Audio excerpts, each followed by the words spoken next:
Welcome to 1,000 Tiny Steps. I'm Barb Higgins, and in this podcast, I'll share personal stories of great joy and tragedy and the steps that brought me there. I have become adept at tracing them backward to find the origin of an event, good or bad, that has affected my life. I have gone from being on top of the world with Division I All-American success to being unable to get out of bed with the grief of losing a child, and everything in between. I am painfully honest, which can make people uncomfortable, but discomfort brings growth, and oftentimes, tragedy brings joy. So, tie, buckle, slip on, or lace up your shoes, and join me as we begin our 1,000 Tiny Steps. Hey everybody, Barb Higgins here, welcoming you to episode 37 of 1,000 Tiny Steps. As I sit here recording this, I'm finally alone in my home, and I've had a really, really difficult few days. So you'll be hearing this in May, later in May. We're in May now. May 16th, 17th, right around there in that week, 17th. So a lot of things that are going on now will be a week behind me or 2 weeks behind me. And it's in my constant struggles to be okay with a dead child and a bit of a disastrous life, socially, romantically, professionally. Sometimes it's hard for me to pull it together and I just let it go. So I've been really, really angry today, like utterly pissed off. Now, sometimes functioning in a place of anger is not a bad thing. For example, in a workout, take it out on the med ball or the kettlebell or the race. Cleaning the house. I cleaned the house today on my hands and knees because I'm on crutches and I can't walk. Cleaned up a bunch of things I don't feel I should have to clean up, but I couldn't look at it anymore. I work at home, and even more so now that I can't really go out any place by myself without consistent support because of being on crutches. So I was just utterly pissed off. I finished a blog that I've been writing forever, and I'm just, in my never-ending effort to create a schedule for myself, I realized that I've just lived so long without one, or with one that varies and isn't consistent, that it's really like asking, a fish to climb a tree in some ways. And I have to figure out how to become the monkey or how to stay the fish. But regardless, I start this podcast in a really, really frustrating way, feeling just anxious inside. Right now it's May. I'm recording it May 6th. And so I've talked before about Molly's death and how she has 3 actual deaths. So the first death is May 2nd when she actually died. I was holding her hand. They were cathing her. We were at Concord Hospital. She turned yellow, then green, then purple, then blue. Then they got her heart back. She actually died there. She was no longer, her brain and her body was no longer able to stay alive on its own at that moment. And in hindsight, and in looking back, I think a big part of me knew I was a mess. And then when we found out for sure that she wasn't going to wake up, for parents of children, so when a child is being removed from life support in the state of New Hampshire, the state has to say, yes, for sure, this child won't wake up. And so because Molly's tumor was in her brainstem, on May 6th, on this day, the doctor came in, that beautiful white-faced doctor whose name I will find someday, some other doctors and nurses, and we stood in a circle and watched this doctor do horrifying things to Molly. And he explained to Gracie that what he was trying to do was piss her off, make her really mad so that if she could wake up, she would. And so the things they had to do to her would wake anybody up: pour water in the ear, scratch an eyeball, pinch. And the final thing they did was pull her off the ventilator. And as her CO2, carbon dioxide went up and up, she did nothing. She just laid there not moving. So as the one that had to say, yes, okay, we'll remove her from life support, I don't feel that she would have lived. I don't feel that 2 months later, she would have been able to suddenly breathe. It wasn't, the damage to her brain was significant. It was just blown up. It would have been need to be rebuilt and we didn't have the brain parts, right? So May 6th is the day that her death certificate said that she died, May 6th. But we unplugged her on May 7th. And so for 24 more hours from this day, she still had a heartbeat. And we had this amazing, beautiful day of visitors and painted our hands and made handprints and footprints, which at the time I didn't like. And I love them now. They're right in my front hall right now. So this day is a sucky day anyway. I'm just like, And I have a Molly B memorial workout at my CrossFit gym tomorrow. And, by the time you hear this, it will have happened. But I'm going into it, I'm just anxious that it won't happen, or a lot of people won't come, or it will just, I don't know. I worry about these things all the time. And then there's just my day-to-day support. I work really closely with my podcast editor on setting a schedule and keeping track with one another and really filling each other in. I'm not as good at when I finish something, I'm done, but I don't always let him know. And so he's, a couple hours away wondering, what has she done? Is she done with anything? And so I'm trying to get better at when I finish a task to put it into our communication system and say, look, I've done this. I have a much better sort of idea of how my schedule should be. And if I didn't have him doing this, it would be terrible. I don't even know why I started that commentary. But this morning, I know why. Because this morning, it's Friday. And so Friday's my day. It's a work day. Jack goes to big boy school on Fridays. So last night, Gracie's up visiting because it's death week. And tomorrow is Saturday. And it's the day that we unplugged Molly. So last night, as we're getting ready for bed, for me, it's like, please everyone get up early and get Jack situated. And I want to get started. And Kenny will be mad at me when he hears this, but he says to Gracie, tomorrow, just sleep in. Don't worry about it. And I'm just thinking to myself, what do you mean just sleep in? I can't. So I didn't say anything because Gracie's here and I want to fight in front of Gracie. So this morning was alarmingly frustrating. I woke up early. What I would like to do is get up and get started. And Kenny has, through all the years I've known him, we joked about Kenny time. He just moves in one speed, 30 miles an hour. The only time he's faster than that is when he's driving in a car or getting ready to go golfing. Then he can move quickly. I was just frustrated, like, come on. And even when people were around. So on my day, this is me venting about being a parent at 57 with a full-time stay-at-home dad. So on my work day, if I worked in a different building, which maybe I have to do, this is self-growth here. Maybe I just have to get up and schlep to the car and leave the house. Because if I wasn't here, somebody else would have made us lunch. Somebody else would have thawed the bottle. Somebody else would have packed the diaper bag. Somebody else would have done the 9 million things that I did because I wanted him gone. Not that I don't love Jack around, but I get nothing done when he's here. He follows me and he whines. Kenny said, well, I just have to go do some things upstairs. Take the baby with you. I can't. So I'm downstairs by myself with a crying baby on the kitchen floor. I can't walk.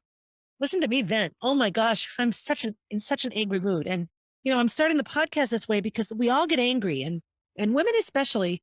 Well, let me take that back. People in general we function in a society that tells us to hide our feelings. And then we wonder why people explode and cut loose with gunfire in movie theaters and schools or burn down buildings or jump off cliffs or end their lives. We spend all of our time making sure that we're behaving appropriately. Now, not going to the bathroom, in the middle of the street at noontime, going to church naked. I get it. There are certain conformities we have to do, obviously to be a cultured and civilized society, but spending all of this time hiding our feelings or faking so that we can be okay just leads to anger.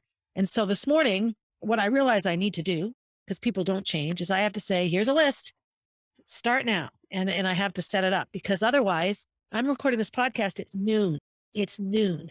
This is my day. And I really didn't get started here till noon. I had to brush my teeth and all that on the clock. And I should be able to do those things when the baby is still here. So this is me starting my day venting. And I think probably this is a way that raising a child is no different no matter what age you are. We all struggle. And I think the majority of moms whose brains are wired for infrastructure feel that they do 90% of it, that the other 10% gets done because you ask for it to happen. Now, let me say, if Kenny made a list of everything he did today, at the end of the day, he's done a ton of stuff. He's not sitting around. He's not wasting time. At least I don't think so. I don't know what he's doing now, but he's not here. So I don't know. And he does everything I ask him to do. Please go get balloons. He'll go get balloons. Please do this. He'll do it. So, it's one of those things where I just want to be angry, but I don't quite know who to be angry at. And then I look in the mirror and I realize I'm probably most angry at myself. In a season that's supposed to focus on Jack and being a mother, let me just say to my friend who has just had twins and talks to me at 2 a.m. when neither of us can sleep and struggles with all of the things that come with not raising just one baby, but 2. I'm mad today. I'm angry and cranky. And to the full-time working mothers that do it all and do the carpooling and all that kind of stuff, I get it. And to the dads that take all of this on and miss their dead children and nurture their new babies, I get it. And it's okay to be mad. It's also okay to feel blessed with what you do have. And what I do have is a dad for Jack that is in love with his child and loves to spend time with him and treats him profoundly, profoundly well. Jack is not mistreated. Does Jack see anger and frustration and sense it and feel it? Absolutely. I know that he does. This has been a really hard week and Jack is a really good sleeper. I have slept. It's every other night. So tonight will be my all night awake night, but he's a wonderful sleeper. But these past few nights, I notice it because I'm awake. He's nursed and nursed and nursed and nursed. And I don't believe that he's hungry. I just believe that he senses my stress and needs to connect with me to know that he is safe. Babies are amazing. And so I feel like that's the case. And then he'll sleep, apparently sleep well and then sleep 2 more hours, an hour after he wakes up. So here I sit, rambling on about the chaotic life that is Barbara Higgins. I want to call out a few things before I get started, and I'll recall them out at the end. But I got this. So a friend of mine, Lisa, we just met, and she comes to CrossFit with me now. And I just want to let everyone know how impressive it is when somebody has been out of the workout realm for a long time and is starting over and is in a room full of people that, for all intents and purposes, look incredibly fit. And Lisa has come 2 weeks now without missing. Once she decided, she's not missed a class. And she works hard and she accommodates the movements and she stands up and speaks for herself. I'm just so proud of her. But I was really struggling. I also work in a group with her. We're doing a group. I joined a group with some entrepreneurial women that she leads. And I've met these amazing women. I mentioned that in one of my Facebook lives. Lisa follows me on Facebook and sees where I'm struggling. And so she goes, this is just a little gift for you. And it's wonderful. It says, grow through what you go through. This is a wonderful, wonderful metaphor. This is a good way for me to think about raising Jack. It's a good way for me to think about organizing my life and managing anger and all of the feelings that I have. It's not telling me to smile. It's not telling me to smarten up. It's not telling me anything. It's just telling me to grow through it. I'm going to go through it and I'm going to feel the way I feel, but hopefully I can come through it bigger and better. So I love this. So thank you, Lisa. It's just I think it's a nice saying. Another thing that I want to call out is, so I have a ton of high school friends. Concord's one of those communities where sort of everyone knew everyone when I was growing up. It was much, much smaller not because the numbers of people living in Concord was that much smaller, but because the surrounding communities weren't quite so connected. So, you didn't know people as easily from other towns as you do now due to social media and that sort of thing. My high school class is full of amazing people. All of us stay in touch quite a bit. And of course, social media, people my age love social media because we just talk to and connect with people that we grew up with. So Mary Curry and Daryl Ashley started dating in junior high school. They're like a true love story and they're still together and they have grandchildren and all. And Mary reaches out all the time. And I really appreciate it. I really appreciate people that I'm not necessarily connected to reaching out. And sometimes they're the ones that can reach out the best. Mary and I didn't have a close relationship when I had Molly. She didn't get to know Molly, but she can see from afar how much I'm suffering and she can reach out and offer support in a way that's easier than somebody that's in it with me. And I've talked before about how tricky it is for Kenny and Gracie and I to support each other in our grief. I don't have it. I need someone to support me. And the people closest to it are the ones that are sometimes the least able to help in grief. And so she sent me this wonderful Mother's Day article about a woman. It was written by a woman who lives in the Pacific Northwest, and she had a son that died 25 years ago now. And he was 7 when he died. He was deaf. He had some significant physical issues and really outlived how long they thought he would live, but he died at 7. And the whole article was about how Mother's Day is like Memorial Day for mothers who have lost children. And it's so true. Actually, Mother's Day the first Mother's Day didn't commemorate living children at all. It commemorated mothers who had lost children. It's interesting. So always before I lost children, I loved Mother's Day. And I want all mothers to have the best Mother's Days ever. We need to be recognized in all the ways that we mother. But it's also really tricky when you've lost a child. And so this article is phenomenal. And Mary sent it to me. And so when I woke up this morning, the day before we unplugged Molly, 2 days before Mother's Day, I read this wonderful article and it was super helpful. Her missive was very similar to a lot of what I say. And it is that we are largely invisible sometimes because people don't want to acknowledge a dead child. And so people disappear from our lives. And it's not that they don't want to be friends or love you, but the thought that, okay, if Barbara's daughter died, then my daughter could die. It's too much. And I understand that feeling. Just in the months before Molly died, I said to Kenny several times, I don't think I could survive it if one of them would die. I have to get up off the couch sometimes if the hallway door is open to the front hall. I was having one of those moments. It was the fall of 2015, I think. And I was having a moment where I was panicking about Molly dying and I was freaking out. Molly and Gracie came tootling down the stairs and I'm like, Barbara, it's fine. It's not going to happen. Here she is. And then it did happen. So I have to get up sometimes and change where I'm sitting because that memory is strong. So Mary Curry, Ashley, wonderful Mary, thank you so much for that article. I really appreciate it. I also want to call out, so a friend of mine on Facebook, actually a friend of mine for over 20 years, Sean Snow, was just on a podcast. And this man, Bob Turner, he's a big member of the running community and the triathlete community and all, has a podcast now and it's called Ordinary People Doing Extraordinary Things. And I use that very ordinary, extraordinary phrase in my podcast. I was drawn to it immediately and he's done 14 episodes, maybe more now when this comes out, but his 14th episode was with Sean and his daughter, Stephanie. And they're ordinary folk, live in Concord, New Hampshire here. I think Stephanie might live in Maine. Bob is in Maine. And his podcast is interviewing ordinary people that have done extraordinary things. And so I listened to the podcast and it was wonderful. Very, very low tech right now. Just interviews people on Zoom, which is perfect.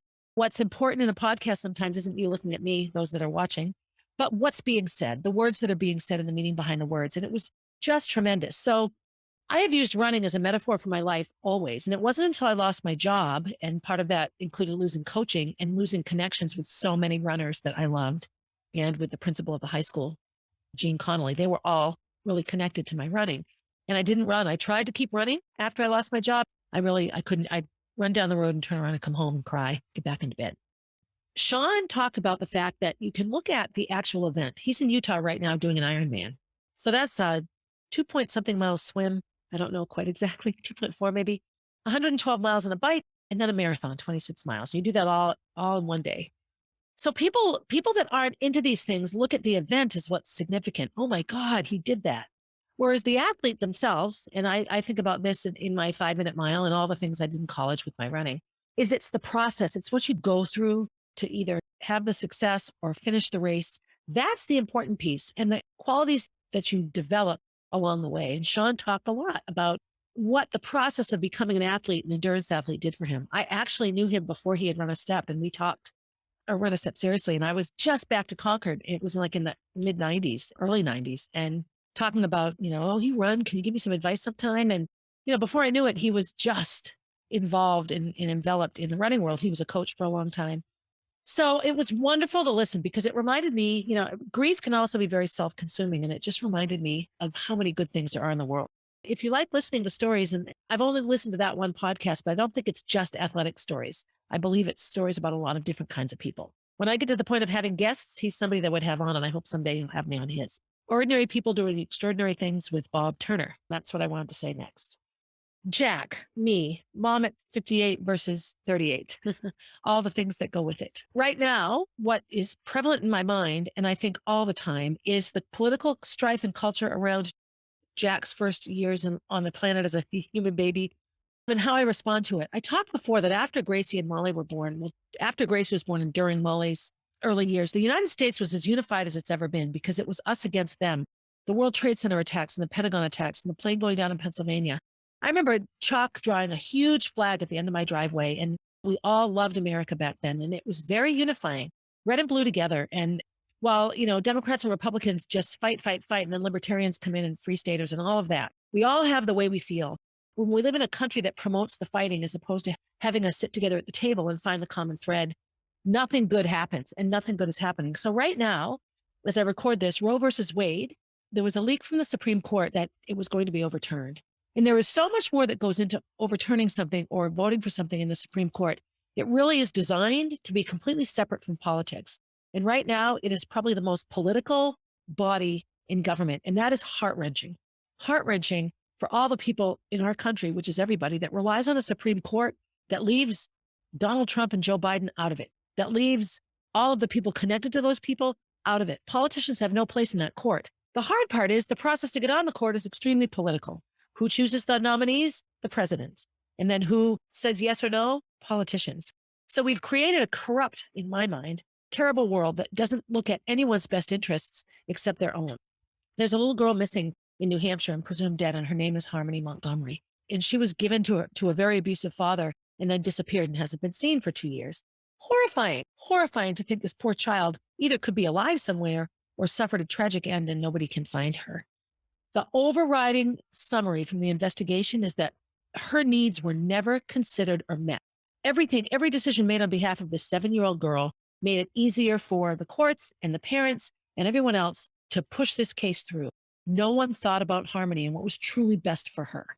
And how I feel with Roe versus Wade and overturning it is I feel the same way. No one's thinking of me. Now, I know the hardcore right-wingers or hardcore Christians in some respects, not all Christians, but there are people that just believe abortion is black and white. And it is one of the most gray procedures and experiences that exist in the world. And it's existed forever. And the thought of the most powerful nation in the world in many ways, denying women access to free healthcare or access to personal healthcare around babies and pregnancy and all that is mind-boggling to me. I can't wrap my head around it. So many other countries that we look at as inferior to us take such better care of their women. Should abortions happen? Wouldn't it be wonderful if they didn't have to happen? But as a health educator, I cannot understand at all the absence of men in the discussion, other than the ones that say it shouldn't happen. They have their big mouths going all the time. Men have no voice in this unless they're with a woman and have gone through this, or unless they're supporting something that they know is right. No man in the world should force me or tell me what to do with my body. No, thank you. The only man that should have a voice in whether or not I were to have an abortion or terminate a pregnancy or have a baby or any surgery that I might need is the father of the child. We are equal in that regard. Other than that, if I'm growing the child and my body is the one that's going through the process, go 70-30 for me. We can have a conversation, but I'm the one that suffers. I'm the one that gets to grow the baby and deliver it. I know this is a political tirade, but Jack is living. He's a baby in a world that really hates babies. There was a comment on Facebook from someone I love that the post was about women's rights. And she said, what about the rights of the woman in the uterus? In some ways, she's right. That unborn child has rights as well. However, that unborn child is a piece of the woman growing it.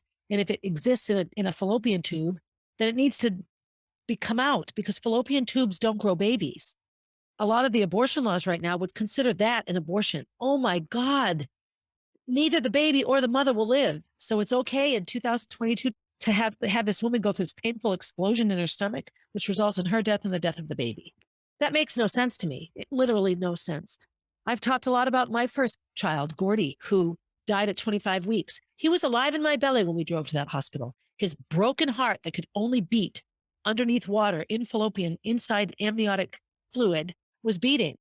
I made a decision to deliver that baby because he was not going to live. And I could not fathom the thought of a 9-month-old baby drowning in his fluid. And that's what would happen. And we had every test and we went through weeks and weeks of looking at everything and asking. I must have talked to 30 doctors and I got mixed reactions. Some wanted me to deliver the baby, not because, yay, he could live, but, well, we could try this and we could try this and we could try this. And I didn't want my child to be a guinea pig. Long story short, baby Gordy didn't even survive 2 hours of contractions, which means he was not going to live. He was not okay. He was so unokay. His teeny tiny heart has saved countless babies' lives because they were able to look at it in real life, not on a screen. Did I have an abortion? If that's what you want to call it, then call it that. Nobody pulled that baby out of my tummy by my foot. Nobody stabbed it with scissors. Nobody let it die. I was cared for with the utmost love and consideration, and we cared for and loved that baby, and we kissed him and prayed for him, and I gave him to a hospital, and there are babies now alive because of that. If you want to hate me and think I'm going to burn in hell, go ahead. Go ahead. But I can't wrap my head around the fact that some other mother is going to be in the position I was in a year from now and not be able to do what I was able to do, which was deliver that baby and do what was right for him and for me and for Kenny and for our family. So I know I'm not talking about Jack right now. Well, I'm just sharing how I feel. And I truly wish we had a world that abortions didn't exist. I truly, truly do. But until men stop raping women, until governments and insurance companies stop denying women birth control, until women are given a voice, until we know how to save babies that have birth defects and then start growing in fallopian tubes, until all of these things happen, until we provide education so people understand when it is or isn't safe to have sex, until we take religion out of this decision. If it's going to be political, the separation of church and state isn't just looking at a Bible in a classroom. Keep your religion out of my body. I have enough religion. I will face my maker and pray for forgiveness and do all the things I think I have to do when my time comes. My time. So anyway, here's Jack in a world where women like his mother will not be treated fairly. Sorry, that's not right. So what do I do differently with Jack than I did with Gracie and Molly around these things? So I've said I belong to the Baha'i faith. I'm not going to make a public statement on the Baha'i feelings around abortion. Find some Baha'i writings and read up on them. I prayed very hard before I ended my pregnancy with Gordy. Prayed and prayed and prayed, and I feel like I did the right thing. Have I been okay about it? I've been okay about the ramifications of what his death has done for other babies, but I just wish I didn't have a broken baby in my belly. I wish he had been healthy and I could have delivered him. He'd be 22 now, by the way. So I bring Jack to CrossFit with me, and there's a class called Mom Strong. And here's what I love about that class. Jack's first class, he was about 8 weeks old, maybe 12 weeks, maybe 10 weeks old. At any rate, he was teeny, teeny, tiny, and he has gone twice a week, sometimes 3, to that CrossFit gym since then. The only time he's missed is if I can't go for like a surgery or something or a vacation. What he sees is this incredible group of mothers with their children. 90% of their children are daughters right now. And the coach is a woman.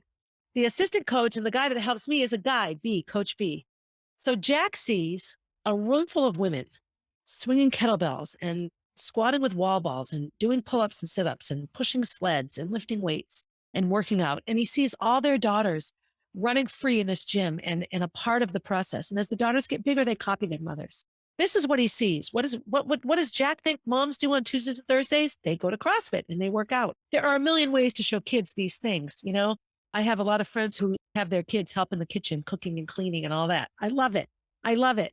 Future chefs of America. So whatever it is that you do, because I'm an athlete, my athleticism and what I do to work out is a piece of Jack's life. When Molly and Gracie were little, I had my mother here. So all of my running that I was doing, I did obviously on my own. I pushed them in the carriage anytime we went on vacations and when I wanted a good run in. Molly and Gracie spent a lot of time in the jogging stroller. I had a double stroller. So they knew that I ran. They came to the track meets I coached. They came to the road races I ran. They were a big part of it, but actually seeing me train, not as much. And I wasn't into CrossFit then. The last couple of weeks, there's a couple that goes to the gym that have had a baby. And so they come together, the husband and the wife, they come together. Their schedule is such that they can. And they support each other. If the baby's fussy, one works out while the other doesn't. And they switch back and forth. There was running in a workout once and she ran. And then the next time he ran, they just took turns. And the other day, a dad came with his daughter and his daughter has been coming regularly with her mom. He's the one that can come now. She comes to Mom Strong with her dad. So Coach B works out and adds a level of men doing Mom Strong that hasn't existed in my experience until now. I will tell you right now, I love it. I love it. It's not the CrossFit. It's what the hard work gears to and develops and shows. What Jack is seeing is that men and women include their children in their health and help one another and support one another in their quest to be healthy, to be strong, and to feel good about themselves. In today's world, I think communities like this are what we need. And I wish communities like this had the power to make decisions in Washington. My mother took Gracie and Molly to Baha'i children's classes. I haven't actively practiced religion in a long time. I just got to be too much. I don't like the structure sometimes. I don't like doing something because there's a law in a book that says I have to do it. I have to follow the law because I want to, or because I feel that it's more important to follow it than it is for the reason I might not want to. Sometimes that just gets hard on me. I don't like being told what to do. I got told to be quiet too often as a child. So Molly and Gracie went to children's classes with my mother. Molly died at 13. At that time in her life, she was asking a ton of questions about heaven and hell and different religions and why do people believe different things and who are the prophets and all of that. Gracie was 15 when Molly died. And at that age, that's the age of maturity in the Baha'i faith. And a 15-year-old can then say, yes, I'm a Baha'i or no, I'm not. Gracie was sent all of the things to welcome her to the faith and to make that decision. And of course, she associates that whole package arriving with the week that Molly died. So, I think in her heart, she probably considers herself mostly a Baha'i because that's the religion she knows the most of. She asks questions often about how we think about things and all of that. I think it'll be similar with Jack. I want Jack to go to children's classes. I want him to meet other children that are Baha'is. I have a lot of friends that really raise their children strictly in the faith. Lots and lots of Baha'i activities all the time. And I don't see that any of these children are any more involved in the faith than my kids are. And so I think sometimes what we have to do is raise our kids the way that we feel that we should.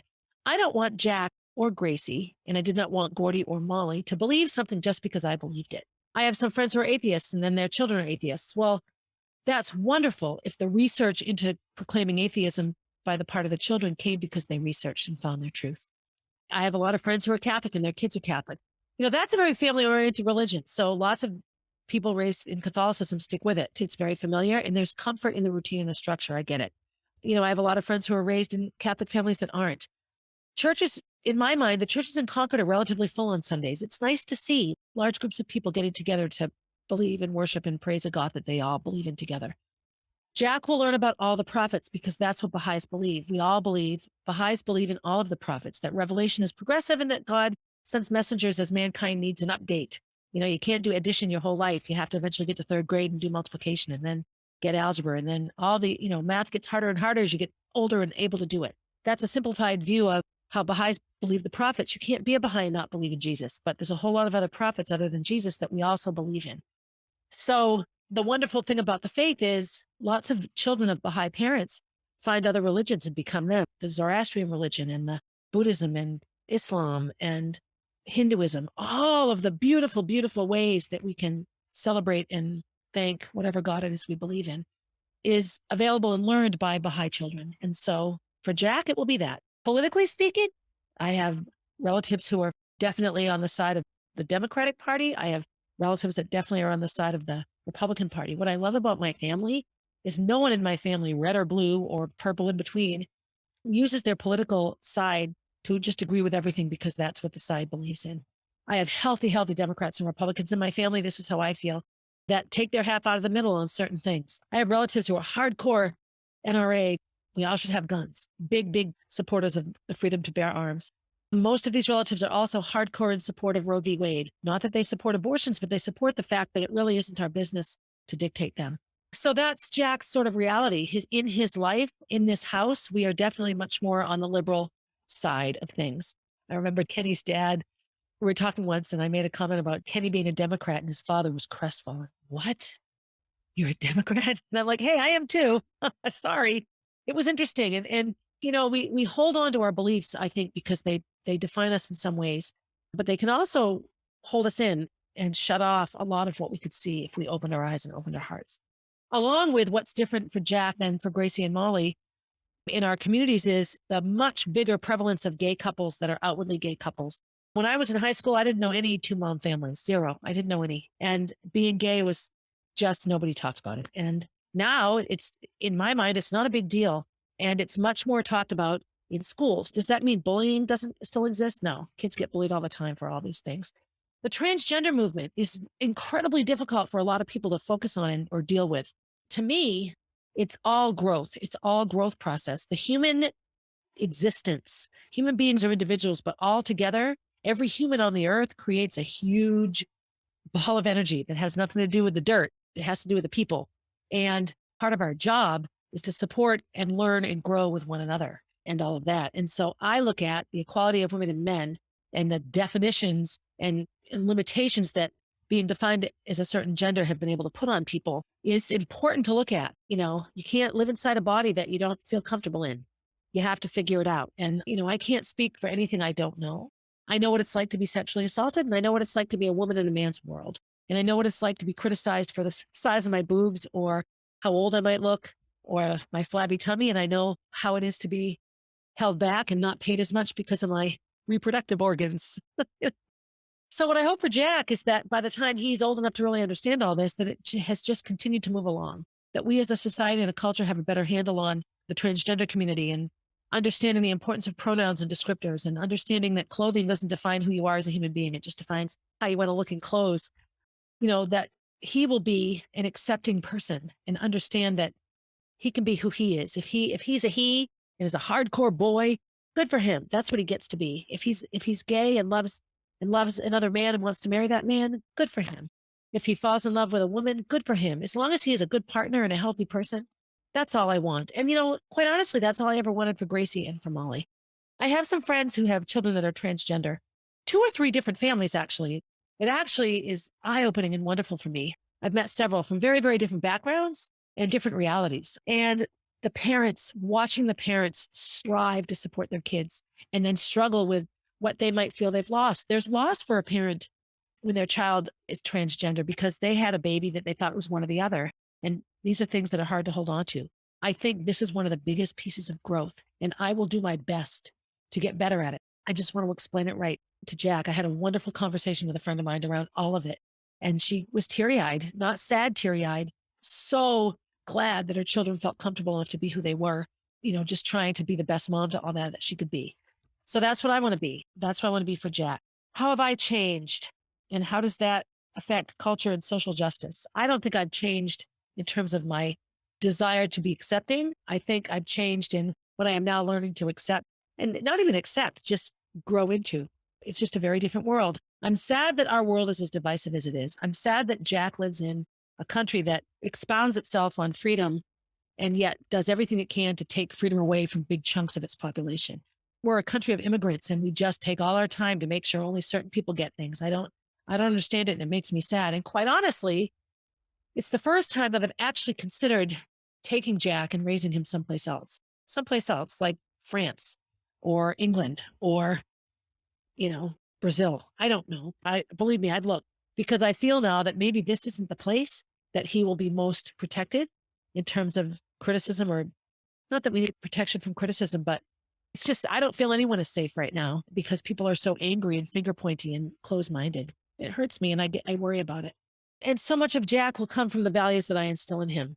Kenny, his upbringing was much different than mine. I come from so many My father isn't my father. Oh, he's my father. And divorces and a level of financial gain that's much less than Kenny's. Kenny grew up in a very, very, very, and there's nothing wrong with this, please, but a very upper class, white, Republican sort of life and reality. And that was his upbringing. And so that frames a lot of how he thinks. He also got sent off to private school, and all of his formative years were without his family and trying to make it, and not always treated very well at that private school. Adolescent boys in the early 70s weren't very nice, or late 60s, early 70s weren't the nicest people in the world.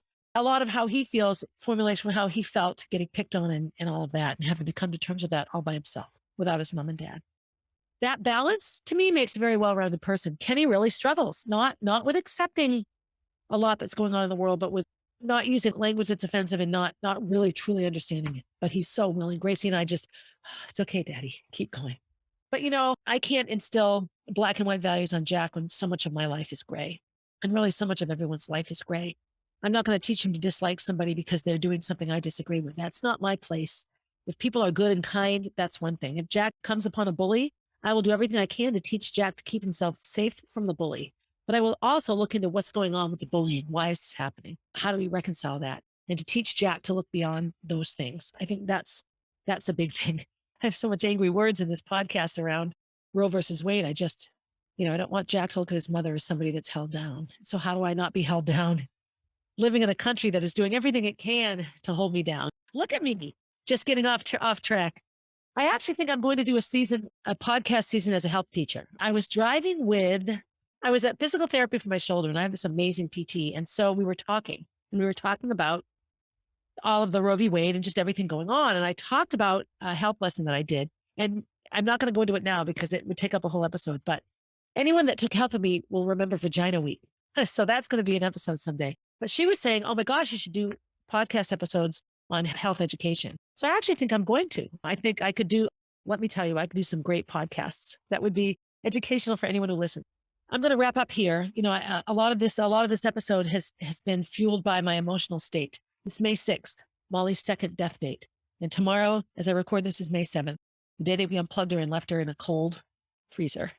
Came home without her. So I'm not okay. I will never be okay. Don't tell me to be okay. I'm doing the best I can. But there is nothing okay with walking away from your dead 13-year-old. Just like there's nothing okay with letting all of that cloud how you raise your 13-month-old baby. Not lost on me that Jack is 13 months old right now. He's wonderful, and we're giving him his best life. As always, thank you for listening. Again, listen to that podcast, Ordinary People Doing Extraordinary Things with Bob Turner. It's new. He has it on YouTube and other places. Take a look on People Magazine's website about the Mother's Day. It's like a Memorial Day for mothers that have lost children. That was a great article, worth reading. And as always, a shout out to the people that take care of me. Thank you, Lisa, for the grow through what you go through and just for your support. I appreciate it. Thank you, Kayla. So I have a woman named Kayla that I coach at the CrossFit gym and work out with sometimes. And she just knows when to reach out. And thank you just to everyone that is unafraid to reach out and support and show the love. And hopefully when this comes out, we're not having a national meltdown around Roe v. Wade, although I think regardless of how it comes out, we'll have a national meltdown. So anyway, be kind to one another. Please don't make a judgment on someone just because you feel that way. That's not what any religious, spiritual leader has taught us to do. Put away the judgment and the rhetoric and look at who Jesus hung out with, who all the prophets hung out with, really. Jesus would have hung out with me, okay? That's what I'm saying. As always, be good to yourself, breathe your oxygen first, and have a good day, everybody. Hey, thanks for listening and for supporting 1,000 Tiny Steps. I hope you enjoyed the episode and will continue to listen. Feel free to leave a review and share my stories with your friends. Also, please reach out if you have stories to share. I love hearing from and connecting with my listeners. If you would like to know what I'll be talking about down the road, you can find me on Instagram at barb_444, on Facebook as Barb Higgins, and at my website, www.1000tinysteps.com.